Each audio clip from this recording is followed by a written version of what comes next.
गर्गाचार्य जी के पास में आया है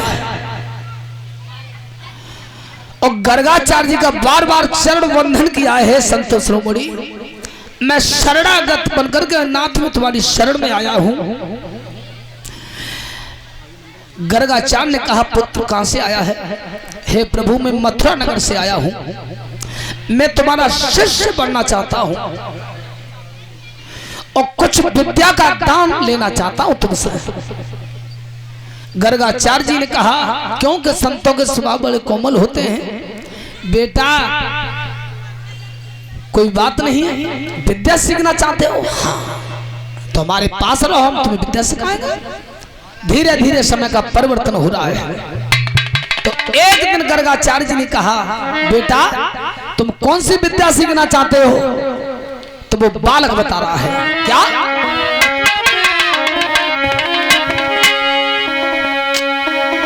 सुनो गुरु धरि ध्यान,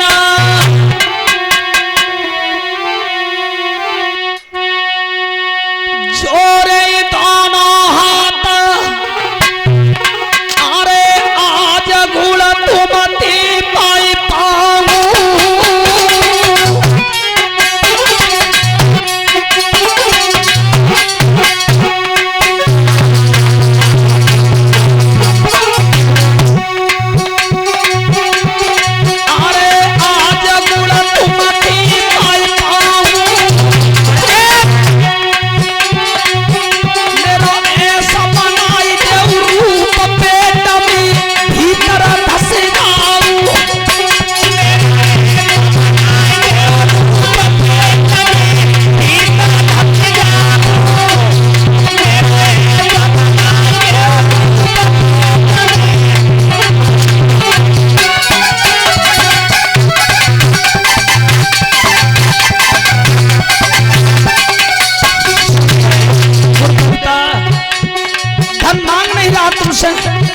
दौलत मांग नहीं रहा, ऐसी विद्या सीखना चाहता हूं, मैं ऐसा रूप बना करके तैयार कर लूं जब चाहूं, जब मेरा दुश्मन हो, मेरा बैरी हो, मैं बाघ के पेट में धंस जाऊं, लेकिन मेरा दुश्मन अब खबर न पड़ पाए।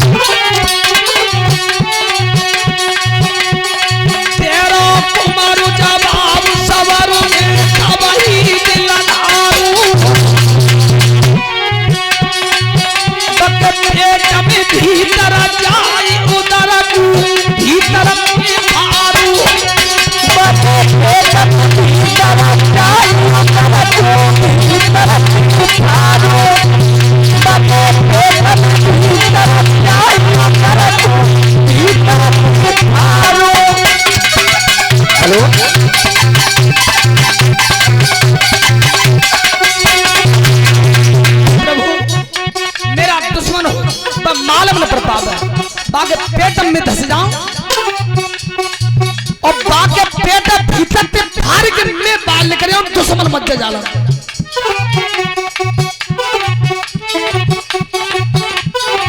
भक्ति के पसीबू गर्गाचार्य जी को बचन में फांस लिया था कंसासुर ने। इसी श्रृंखला में 51 रुपए से सम्मान कर रहे राम सेवक दिवाकर ग्राम नावली। धन्यवाद। परमात्मा शुभ शांति प्रदान करता रहे।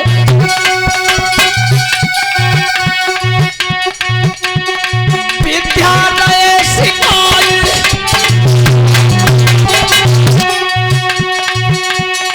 विद्यालय सिखाए गुणी बहुत बड़े ज्ञानी।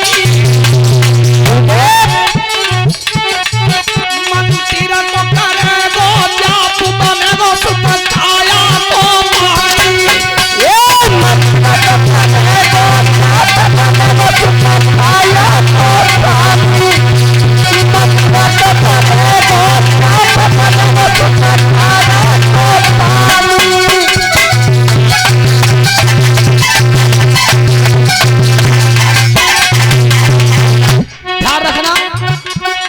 गर्गाचार्य जी ने कहा, जिन्होंने कृष्ण बलराम का नाम कर दिए थे, पुत्र जिस समय तू मेरे बताए हुए मंत्र का उपयोग करेगा उसी समय तू स्वयं रस बन जाएगा, पानी। तेरा दुश्मन होगा, तेरे दुश्मन की दृष्टि तेरे ऊपर पड़ गई, उसी समय उसे गर्द सताएगी, प्यास लगेगी, कंठ सूखेगा और वो तुझे पानी समझ के पी लेगा, तू भीतर चला जाएगा दुश्मन के पेट में और उधर गुफार के तू बाहर निकल आएगा, तेरा बैरी मर जाएगा। बोलिए संत समाज की, संत समाज की। राजन परीक्षित ऐसे ऐसे ऋषि मुनि हुए हमारे देश भारत की भूमि पर, वो विद्या का दान देने वाले तब थे लेकिन अब नहीं है। और 100 रुपए से मैं सम्मान कर रहे मानव शिषपाल सिंह, सचिन मऊ, चिरायल नावली। कामना करेंगे भैया के घर धननाम से भरपूर रहे, सदैव ठाकुर जी की कृपा बनी रहे। बोलिए राधा रानी सरकार की जय हो। जब विद्या में उत्तीर्ण हो गया था, गति क्या हुई?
ध्यान रखना, गर्गाचार्य जी से,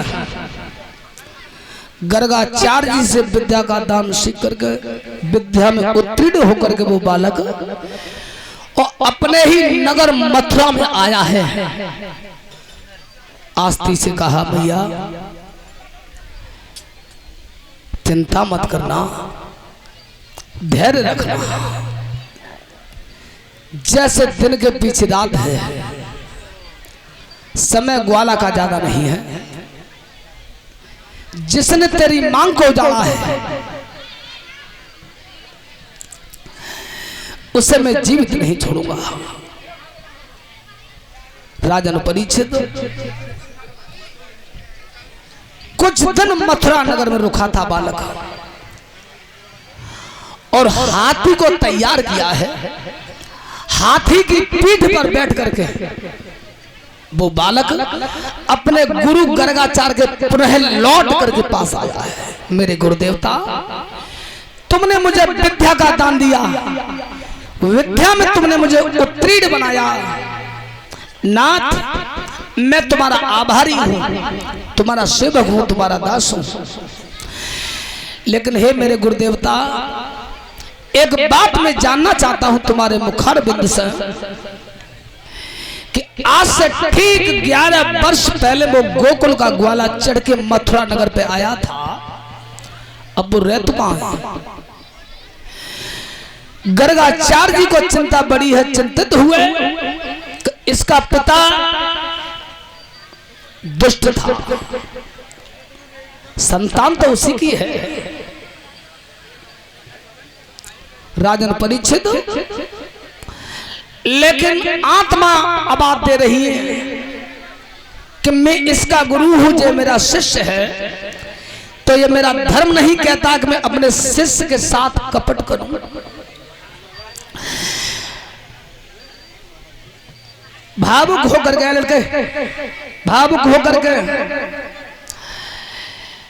उदास मन से गर्गाचार्य जी ने कहा, बेटा ये तो मुझे मालूम नहीं है कि वो कहाँ रहता है, लेकिन कुछ कुछ मैंने सुना है कानों से कि उसने एक नया नगर बसा लिया है समुद्र के किनारे, द्वारका।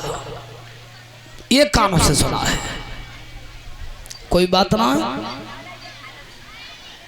वहां तो बोले वो। राजन परीक्षित आज हाथी की पीठ पर असवार होकर के वो बालक नगर द्वारका के लिए प्रस्थान कर गया था। दिन प्रतिदिन चलता रहा। जिस समय नगर द्वारका के निकट पहुंचा है भाइयों, ग्रीष्म ऋतु थी, काया बेचैन है। हाथी को एक वृक्ष के नीचे बांध दिया था, पुत्र विश्राम कर रहा है। इधर भगवान कन्हैया कुछ सामंतों को लेकर के वन विहार के लिए निकले हैं, हाथ में भाला लगे हैं सिपाहियों के। इधर पुत्र टकटकी बांध करके देख रहा है कि मुझे ऐसा प्रतीत होता है कि मानो ये इस नगर का कोई मुखिया हो। जाकी वेशभूषा से मालूम पड़ रही है कि जिस नगर को मुखिया है, और जा जरूर मालूम हो कि गोकुल को ग्वाला कहाँ रहता है, कौन से घर में रहता है, और कहाँ घर बना लो ने। भाई ये ध्यान रखना। उसी समय आवाज लगाई है, ओ भैया न इतकू आओ। भगवान कन्हैया ने रथ को रोक दिया। मुरली मनोहर भगवान कन्हैया बालक के पास गए हैं। कहिए पुत्र क्या कहना चाहता है, क्यों याद किया है तूने हमें? भैया ये तगु आ जा, कान की बात है, कान की कचू पूछ नहीं। भगवान कन्हैया पास गए, सिपाहियों से कहा तुम पीछे हट जाओ। बालक दो बात करना चाहता है मुझसे एकांत में, तो तुम पीछे हट जाओ। पास गए हैं और तब वो बालक जवाब दे रहा है, क्या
चरा के उधर भरा था।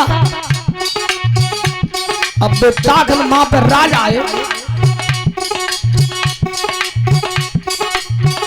चुलला बगवाला पे काम बगवाला ने मेरे बाप कंस को मारा है। उस ग्वाला ने मेरे पिता कंस को मारा है। जब तक उसे मार नहीं दूंगा तब तक चैन की सांस नहीं लूंगा। भाइयों ध्यान रखना, भगवान के 23 अवतार हुए हैं। कछु कथावाचक बुलाते 24 का हिसाब है। इतना चतुर राजनीति कोई अवतार नहीं हुआ भूतल पे जो मेरे श्याम द्वारकाधीश के बराबर कोई बुद्धिमान हो, गुणवान हो, कोई निपुण हो। उस चंद्रवंशी श्रोमण के लिए मैं बार बार नमन करता हूं। हे कृष्ण, हे माधव, नाथ मैं तुम्हारी शरण में हूं कि तुम्हारे कुल में सुभाष को जन्म लिया है, जन्म मिला है। नेक देर में टाट पलट दो, पैतरा बदल दिया। मुस्कुरा गए थे भगवान। अरे बेटा, कब बाई वाले कह रहे हो तुम? बाई वाला के पीछे मैं हूं, बेटा चक्कर ना लगाई। कंस राजा बीमार है, अबुए मेरी मां को भाई।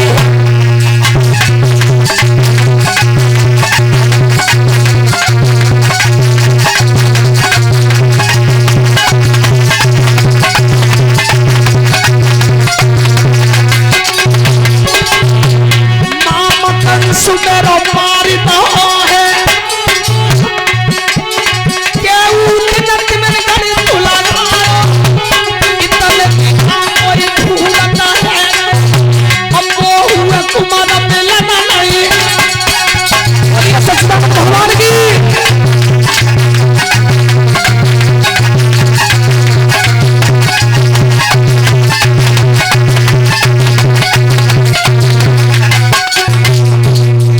भाइयों ध्यान रखना, आज भगवान कन्हैया पास गए और कंस के पुत्र कंसासुर ने एक कान में शब्द कहा कि ग्वाला ने गैया चरा चरा के पेट भरा और उस ग्वाला ने मेरे पिता कंस को मारा है। और वो बताओ गजानगर द्वारका में ही रहता है।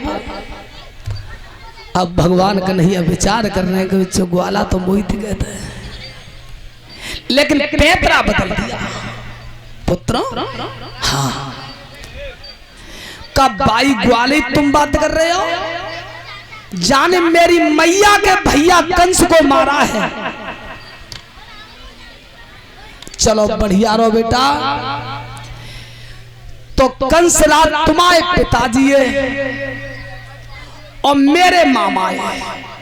और मोहब्बत जी बात कानून बताइए कि जाई नगर में रहते है। चिंता मत कर, अब हम तुम दो है गए वो है सकते हैं, एक 11 है सकता है। अब जाओगा हम पत्र करके दो है गए हो। तो थोड़ी देर बाद द्वारकाधीश ने कही बेटा एक बात पूछूं, कहो। जे बता दे तू ग्वाले मारे में आओ है तो ऐसा कौन सा अनोखो हथियार हुआ तेरे पास? बा हथियार थी ग्वाले मारे को। कंसासुर की सुनो, चाहे एक बार पूछ, चाहे 4 बार पूछ, ये नहीं बताऊंगा कि हथियार मेरे पास कौन सा है। मानवर कालीचरण यादव की तरफ से 51 रुपए की मुद्रा हमारे पास आई है। परमात्मा इनके घर धन से भरपूर रहे। रास बिहारी भगवान कन्हैया की आशीर्वाद कृपा बनी रहे। धन्यवाद। भगवान कन्हैया ने विचार किया, अरे कृष्ण, जल्दी का काम शैतान का होता है, जल्दी नहीं करनी चाहिए। कोई बात ना बेटा, तुम ना बता रहे, कोई जबरदस्ती ना है, लेकिन बेटा सुने, जब बात काउत कहिए मत, जब बात पेट में राखिए, और जो कछु बात करे मोते करिए, जो कब तेरो दुश्मनों को वाला मेरो दुश्मन हुए, और चुपचाप भेद ले लो वाको। राजन परीक्षित भगवान कन्हैया इतनी कह के बढ़ गया। श्री सुखदेव जी कहते हैं धर्म के राजा परीक्षित, कंस का पुत्र भ्रमण कर रहा था। एक दिन की बात है,